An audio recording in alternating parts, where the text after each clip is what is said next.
Hello, everyone, and welcome to Dr. Emmett Emery Sr.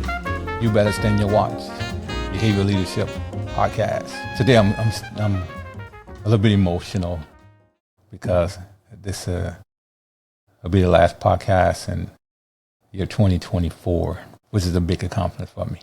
So I didn't think it'd last this long, but it has, and I appreciate everyone who has subscribed and who has supported me throughout the year. And as we leave on this particular topic, when we come in 2025, it's going to be even more of an exciting podcast. Okay, today we're going to talk about managing your emotions, which is very difficult to do for some of us.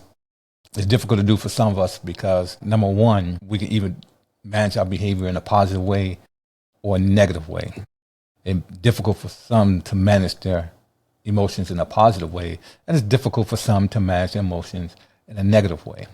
So today we're going to talk about managing your emotions. I didn't label this to a workforce, and I didn't label this to private life. I'm just labeling it to each individual as a whole, because of various areas and degrees and that you can manage in your emotions. Managing emotions involve recognizing your feelings and choosing how to respond to them in a healthy way. Emotions play a critical role in our lives by providing us with valuable information about ourselves and the world around us. They allow us to understand how we feel and what we need, guiding us in our understanding of our emotions. We can learn to regulate our responses and make better decisions, leading to greater well-being and mental health. Whenever there's managing your emotions, there are always emotional regulations. And to the degree that you regulate your emotions based upon a 10-point scale will be the degree you stay out of situations. Emotional regulation refers to the process individuals use to manage and respond to their emotional experiences in appropriate and adapted ways. It encompasses strategies to amplify, maintain, or decrease one's emotional response. Emotional management plays a critical role in various aspects of life, such as mental health. Effective emotional regulations associated with lower levels of stress, anxiety, depression, and improved mental health outcomes. Next is interpersonal relationship. The ability to regulate emotions contributes to better communication, conflict resolution, and relationship satisfaction. Next is decision making. Emotionally regulated individuals are better able to make rational, well-informed decisions, free from the influence of impulsive or overwhelming emotions. And lastly, physical education. Chronic stress and negative emotions can affect physical health. So effective emotional management is linked to better physical well-being and immune function. Now, each sex, male versus female, handle emotion differently. And the difference handling of emotion based upon the sex sometimes is geared around upbringing or just the gender of the sex itself. So I'm going to talk about the difference between female emotions versus male emotions. But what we're going to do, we're going to take into consideration hormones, estrogen, and testosterone. So since we're combining the two and comparing the two, that means I'm not going to include those three areas as I compare the two. So if you're out there listening to the way I'm comparing the two, we just took those three elements out. We took hormones, estrogen, and cholesterol out. So we're not going to say because of hormones. We're not going to say because of estrogen. We're not going to say that. All right, the first attribute, I'm going to say the attribute, then I'm going to say what the female emotion is, then I'm going to say what the male emotion is. The attribute is expression. Female emotions varies based on individuals and situations. A female will show various expressions to their children, to their kids, versus expressions that they show towards their spouse. A female will show various expressions on their siblings with their sister versus their brother, with their mother versus their father. They separate the two for various reasons. A male will show emotions based upon individual situation as well. But a male emotion is going to be based upon masculinity. Be based upon dominance. It's going to be based upon the environment. Basically, who's in an arena, or who's in the area where they're expressing this emotion. Different emotion going to be expressed if there's a friend there versus the father there. If there's a brother there versus if the mother there. So it's going to be based upon those situations from a male. As you can see, both sexes will separate the different areas on how they will actually express their emotions to those different areas. Intensity is the next attribute. Female emotions can be highly intense. It can be very intense to the point where they cry. It can be very intense to the point where they won't say anything at all to you. It can be very intense to the point where they will completely regress. I'm not going to say shut down, but regress. Males' emotion can be highly intense as well. But the male highly intense emotion is more on a high tone, high volume, escalation type of level. You get two males together and both have high intensity, then you have a high volume of conversation. You have aggressive conversation. Well, if you get two females together, it's still going to be monotone. It's still going to be pretty low, depending on the topic or depending what's happening in that particular environment. If it's something that's negative towards both, then it's going to be pretty high intense. But males, their conversation is going to be tense.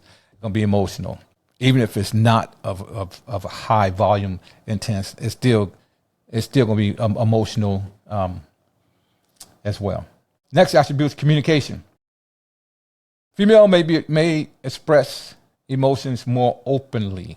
Like I said, they will cry, they will talk to you, but they won't talk to you in complete sentences. They give you a little, like back in the days when I was first started writing in high school, we used to do what you call shorthand. So they would talk to you more in like shorthand monotones. You won't get the complete. They get you half of it. Let me tell you that. They get you half of what really bothering them. They won't tell you everything at that point in time. Give them a day or two, and then they'll tell you more than what you thought they would tell you, especially if you were the reason why they was upset, whether you're the female that upset them or you're the male that upset them.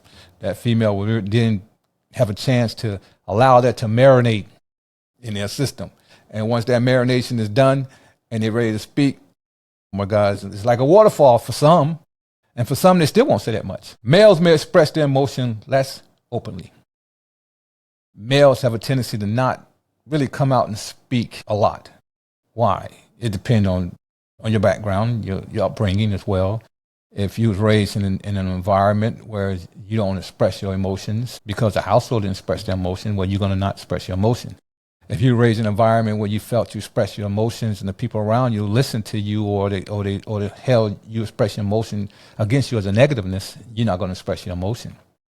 If you was raised within an environment of all men and men doesn't express their emotions, well, you're not going to express your emotions because if your emotion is seen as a sign of weakness. So males may not express their emotions openly.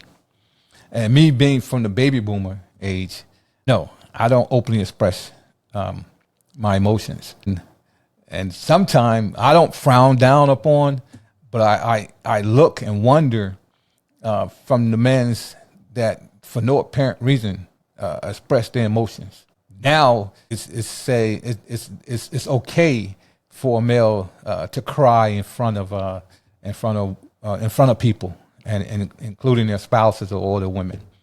Well, back when I was being raised in my teenage years and early adulthood, it was uncommon for a male to cry in front of a female or cry out in public at all. That male, if that male was in pain, that male would yell out that they're as if they're in pain, but you wouldn't see a tear because you was raised and you was taught not to do that. I'm not saying that your parents taught you that, because my parents wasn't around when I was being raised. I never knew my dad, and my mother was working 2 or 3 jobs, and my mother really didn't know how to raise a man, because it takes a man to raise a man and a woman to raise a woman. So who raised me? The community, the man in the community, the young man's my age, and And crying was a sign of weakness. Showing your emotions was a sign of weakness. So you grew real tough skin in the environment I was raised once you turned 9 years old. No, you were not there with the adults making you tough. But even in elementary school, they made you tough. It wasn't really bullying. The bully word came much later. It was a form of toughness. And if you showed you was tough, and then no one would challenge you at all. Next attribute is empathy. Females are often more empathetic. Some females will cry at certain movies, love movies, scary movies. How you cry at a scary movie? I don't understand it. They will cry when they see a deer walk up, a baby deer walk up. They'll cry when they see a rainbow. They'll cry when they see a high wave at sea coming.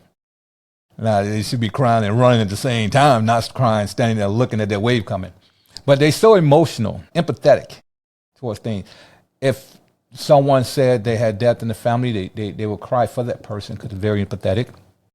If someone is struggling with addiction or bulliness, anything of that nature, and they cry, that female will show empathy and cry too. But a male show empathy, they often show less empathy. It doesn't mean that the male is not empathetic because they don't show empathy. Sometimes when a male is showing empathy, that male is not talking. That male is quiet. So if it's a situation where that female is crying because a death in the family happened, or death of someone happened that was close to them, and that the male is not sharing tears, the male is just standing there probably just listening and not saying anything, or with his head down, he's showing empathy. He's feeling it. He just don't express it the same way as a female do. I mean, with me, I don't show empathy. I show more now than I did in the past. I guess the older you get, the more you put that empathy guard down, start lowering that empathy window and allow some things to come in. Because when I was younger, I didn't.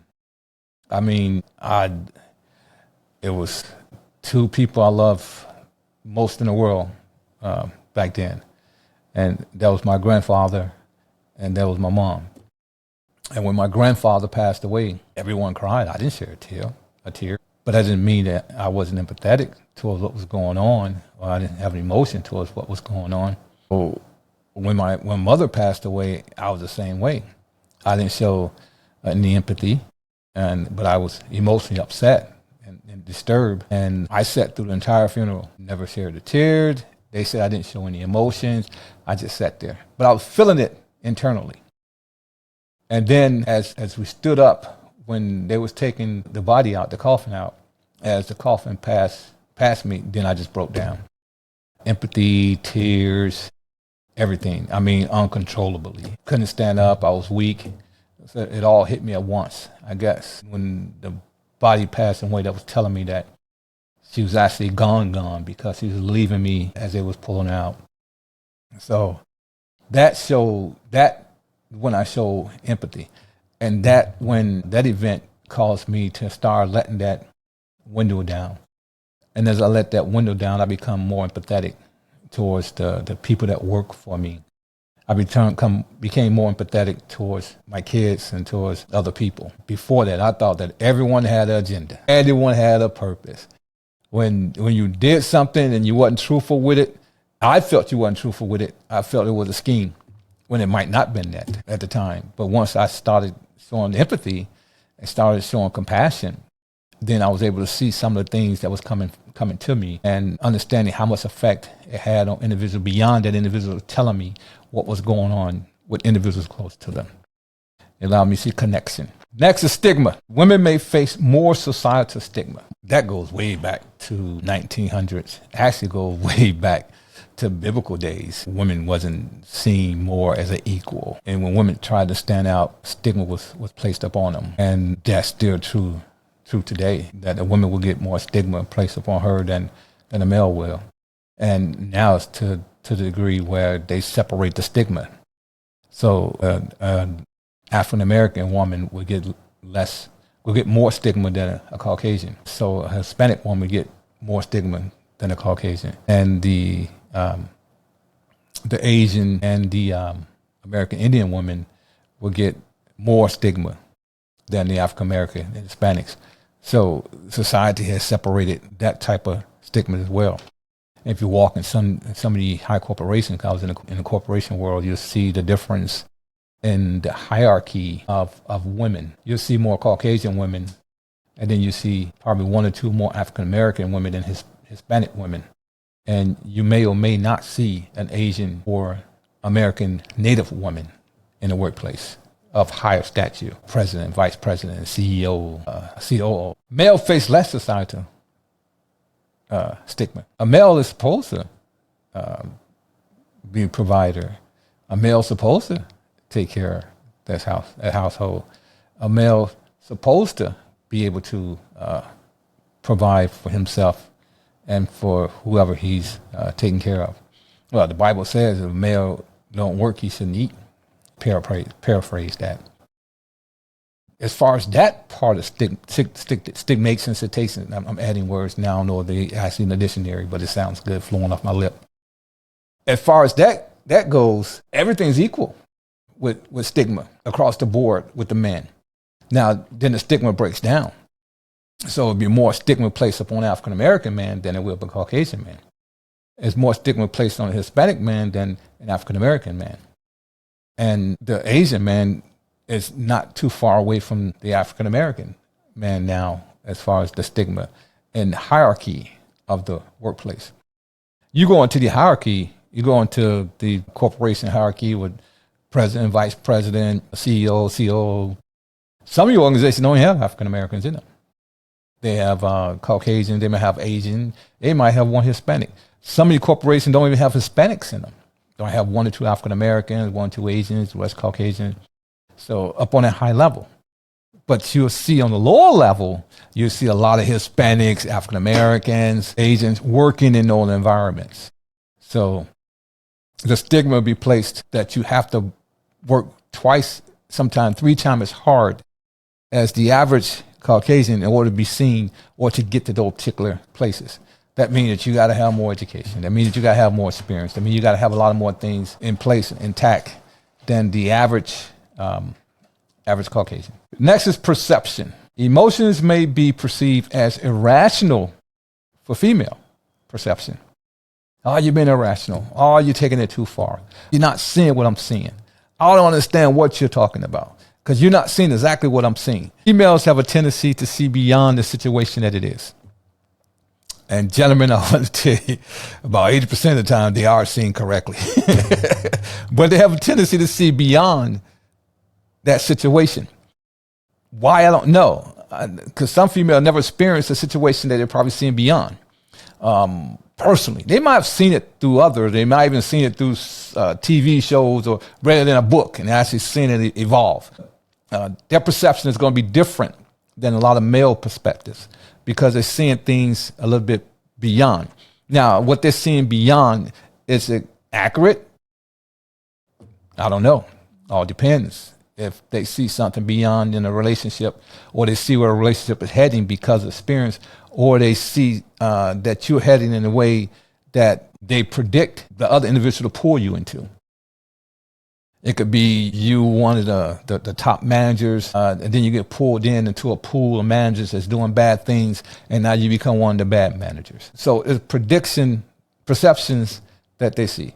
Now, males may be perception as a sign of weakness. So male said, well, I perceive that, and then people look at it like, what are you doing? You're supposed to be that strong, dominant figure. You don't supposed to be concerned about perception. You're supposed to be concerned about the moment and making sure that you're strong and unmovable, and that you go into the next day, you're not worried about perception because you're going to conquer perception. That's a bunch of bull. But that's the perception that placed up on males. And if you notice, some of the males who are in the hierarchy positions, they hold this strong persona that I'm not worried about today. I got to make sure that I'm strong enough to go forward for tomorrow because I have mouths to feed and bills to take care of. So that's the perception that the male have. And sometimes because they don't see beyond that, they can be perceived as weakness. weakness. And if some females and the male is going through things or they communicating about things and a female see beyond what the male see and the male don't see it, that female begins to get ticked off because he thinks that male is just pulling her along or not paying attention to her, when theoretically sometimes they just don't see beyond what you see. They just see the right now versus where you see beyond there. They don't see bills paid 4 or 5 months down the line. I don't care if you write out a budget. I don't care if you make sure that you check the bank account every month. Male not going to see that. They're going to see the now. They can have $50,000 in the bank. They still saying what bills get paid today. What bills going to get paid this month? How much money I'm going to have this month after I get my paycheck done? They ain't looking at what they got in the bank. They're looking at the now. When the female said, okay, we could pay 4 bills this month and pay 3 bills next month, and we still be sitting good as far as financially and don't have to touch the bank account. Male's not looking at that. So they're not worried about what happened in May if the current month is January. Female say, okay, we okay, male? No. So females will take the money if there's a household and a married couple. The female would, if the female paying the bills, they'll pay the bills to cover 3 months where they don't have to pay the bill again for 3 months after they paid that first month. The male look at that and say, what the heck going on? How you just gonna take all the money and just pay all the bills and then we don't have no money left? Well, over a extended period of time, you will have that money. But the male don't see it. They won't see it because they looking at the now. Some males, not all males. I'm not gonna say all males, some males. Next attribute, expression of anger. Female may express anger indirectly or passively. That means that they will express anger without even knowing the entire situation or without knowing everything that's going on because of perception. Sometimes the perception overshadows or bring big clouds up where they don't see, they have the anger, don't see past what's happening now. They're angry and upset because of what they see. And sometimes what they see beyond the situation usually come to fruition. It usually happens. So they get upset about what they see because they see the outcome. And they don't care about the moment. They care about the outcome because that moment they're not hurting. But later on, after that moment, they begin to feel pain and hurt. So they're very passive with that, with their anger. Males express anger more directly and aggressively. More angry and aggressively now than they did back in my younger days. Because back in my younger days, if you're angry and you're frustrated and you just got to show that who's the better man or who's the stronger man or you're not going to punk me or I'm not going to go out like that. Well, you fought toe to toe. You took your shirt off. You had to have your shirt off and you fought fist to fist. When I was a child, in my childhood days, you fought fist to fist and then it escalated. We got to high school where you had to have a knife, you had to have a chain, or you have a stick, or you have to have a bat, or we had what you call them nunchucks because everybody thought they were Bruce Lee. So you had them nunchucks as well. You had your grass knuckles as well. That was back then. So you had to be very physical, and you had to be very physical, and you had to have the ability to fight. First of all, how did we learn fighting when I fished? We started slap boxing first. When I was younger, we just slap box. Then open hand slap box. And I mean slap. And they like the movies, these little TV, these little things you see on CNN when they're holding their hand on something and one person sitting back and slap the crap out the other one and knock them out. No, you actually box. So when instead of hitting the person, you'll slap them. You slap them. And then after that, it get aggressive. Then you close your fist. Boom. Or from another aggressive mode is we played football on pavement in Chicago. In the wintertime, we'll go up to the elementary/middle school on the yard, on the pavement, and we'll play football, tag football. Well, sometimes that concrete is ice. And with that ice and aggressiveness, if someone beats you on a touchdown pass or they run past you, then okay, no more tag. Next person come past, you tackle, boom. So now you're playing tackle on ice. And you come up, you're hurt, you're bruised, everything else. But you're so young, you heal right away. You don't really feel the pain. You go and you hang out, get you some Boom Fine Consequences, drink some Easy Brandy, and smoke your joint. Oh no, I'm just playing. Expression of sadness. Female may express sadness more openly. It's just an empatheticness. They're more open with the sadness, and you can actually see and say what's wrong. They'll be hesitant about speaking at first, but you still see the sadness. I mean, they're trying to get themselves together, whereas they can actually talk and not cry, some females. So, but you can see the expression of sadness, and it's very open. It's written on their face. Males less open. A male could be sad, and you won't see it on his face. But females, you can see it in his action because he'll be offstandish. I mean, he don't want to communicate. He'd be quiet, and he'd be distant. So when that happens, and you can ask him what's wrong, and he won't say anything because he's not ready to bring that out yet. Because if it's something serious and it requires a lot of emotion, he's not ready to bring it out because he's not ready to show those emotions. So it might take a day or two for that to come out of that particular male. So they're less open expressing their sadness. Expressing their happiness. Both sex are very open in expressing happiness. There's no holding back. If you're happy, you're happy. If you're not happy, you see it. If you're happy, you're going to see it. If there's joy in both the sexes' lives, you're going to see the joy. And you're going to see the happiness. Next, we're going to talk about the types of emotional changes that affects all sexes. First thing is loneliness. We're still talking about managing your emotions. We haven't gotten away from managing emotions. That's the top of the podcast. Type of emotional changes, loneliness. That's when you isolate yourself. I talked a little bit about it when I did a comparison of the two sexes. You isolate yourself. You pull yourself away from society. You close yourself in on rooms. Go in a room, spend time with yourself. Say you're in a household, you're 2 or 3 people. You don't want to sit out in the family room and probably look at TV. You want to go into your room and close the door. Or you don't want to sit out at the desk and do your work. You go in the room and close your door. Or you don't want to be involved with, you go close your door. You're lonely. You want to be alone because you feel that sense of loneliness. It could be a lot of things that cause that sense of loneliness to happen that I'm not going to get into on this podcast. Denial. You refuse to acknowledge the changes that have taken place in your life. You're in denial. I mean, you can't do the things when you was 18 and 19 if you're 40 or 50. I mean, you're in denial. You can't wear the same clothes that you did when you was in 1990. If you do, you're in denial. You can't get in your military uniform if you've been retired for 30 years. If you think you can't, you're in denial. I mean, you refuse to acknowledge the changes.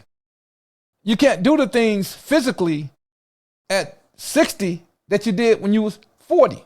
So you can't get out there and rump down a tennis court or get out there and play basketball at 60 like you did when you was 40. So you get hurt. And it takes you longer to heal. But you're in denial. You think you can still do it. Guilt. You blame yourself for a situation that is not your fault. You blame yourself. See a coworker loses their job because they refuse to come to work and you cover for them for 3 days and you know they got bills to pay, but for some reason they don't want to come to work and you want to lose their job. And then they lose their job and you feel guilty because they lose their job. Or this one. You raise your kids up to do the right thing. And you start living by example in front of the kids. And then the kids become a certain age and then they do something that's bad. And then they end up paying the price for what they did bad. But you feel guilty because you couldn't stop what they was doing or the pain that they incurred. So you feel guilty even though it wasn't your fault. You have a pet. And for some strange reason, that pet, when you open that door up, they see daylight, then boom, they dash out. I don't understand why dogs do that. And the dog dash out and run straight into the street and get hit by a car. Well, you didn't open the door. Someone else opened the door, but you feel guilty because you felt that you didn't tell an individual, do not leave the door open because your pet have a tendency to dash out when the door is open. Feeling guilty and blaming yourself for situations not your fault. Stubbornness. Taking on behavior and attitude that everyone has to follow your ways. Stubbornness. It's my way or the highway. If you don't do it my way, we're not going to do it at all. That's my ball we're playing with. You can't do that because it's my ball. This is my house. We playing spades. Spades, my house rules. You're stubborn. You don't want to change it. Or you playing football and you're the quarterback. And you throws the ball and you throw it and you constantly flick your wrist. And they tell you if you throw a spiral, you got to throw it straight. Well, you're too stubborn to stop flicking your wrist. So what happens? You don't become as successful in the sport as you should be. But sometimes it's good to be stubborn. I know when I was growing up, they said you had to have a perfect shot. You had to have your ball on your hand on side of the ball. You had the ball hand underneath the ball, and you got to follow through. That's what they showed you. Straight up shot, boom. Well, Kobe Bryant was stubborn. He wanted to do he wanted to swing from the shoulder, and they couldn't change it. And what happened? He was one of the greatest players to play that game with that shot. Extremely critical and suspicious behavior. Become paranoid or even critical. That means someone's always up to something. You don't trust no one. When someone's around you and you've been hurt by certain things and you remember the steps or the sequence that happens for you to end up being hurt, and then you see some of it in someone else that's close, you become paranoid. It's about to happen again. Or you even become critical to the point where you might end relationships because you probably brought your previous relationship into a new relationship, and you become very paranoid about things that was going on in the previous relationship, thinking they're going to happen in this relationship. So to the point that even critical, and it doesn't work, and you end up breaking up relationships for that. Selective memory. Forgetting the bad things you have done or the bad things you have said.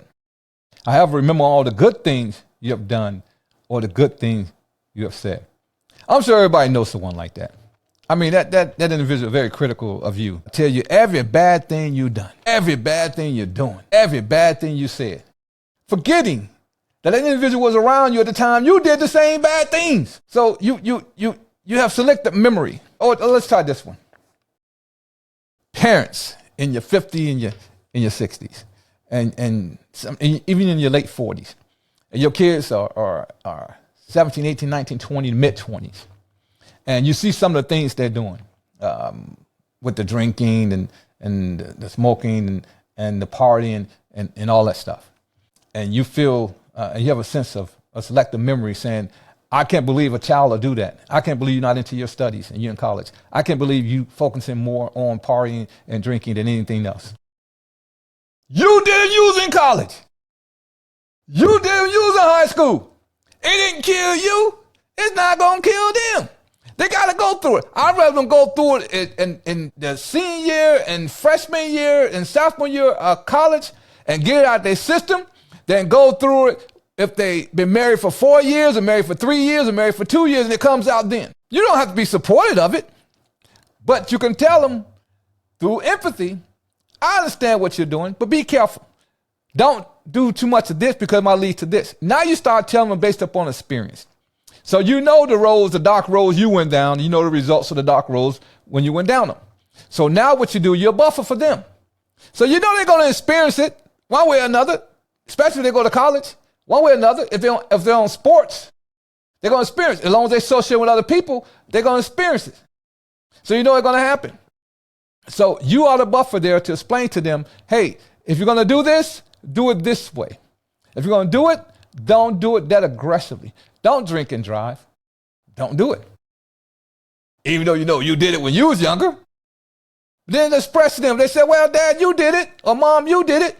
Let them know. Back then, they didn't have no roads. Those dirt roads you was doing them on. Woo! Next is grief. Loss of friends, job, or family member. No one, listen to me very carefully. Do not let anyone tell you how long and when you should grieve for someone. Everyone grieves at their own pace, through their own time. There's not a selective time to grieve. Some people grieve from a death for a year, 2, 3 years. You don't know the pain or the life that individual had with a child that passed away, or with a spouse that passed away, or with a parent that passed away, or with a real close friend that passed away. You don't know. And even if you knew, you wouldn't be able to understand. Don't let someone tell you how long you should grieve. I grieved my mother for 10 and a half, 11 years. 10 and a half, 11 years. And it has effect upon me and my communication with my siblings. But I had to have that grieving process because now I communicate with them well. So don't let anyone tell you how long you should grieve. Anger. Showing anger when you do not have control over the present. That's like being a spoiled brat. Yeah, they still exist. I mean, you getting upset because you can't get what you want. I mean, you get upset because things not going your way. Like I said before, either your way or the highway. So you're angry. You can see it on your face. You can see it in your actions. You're just bitter, angry, nasty. And it goes nowhere. Because what you do, you push people away from you. And no one want to be bothered with that. So they keep their distance.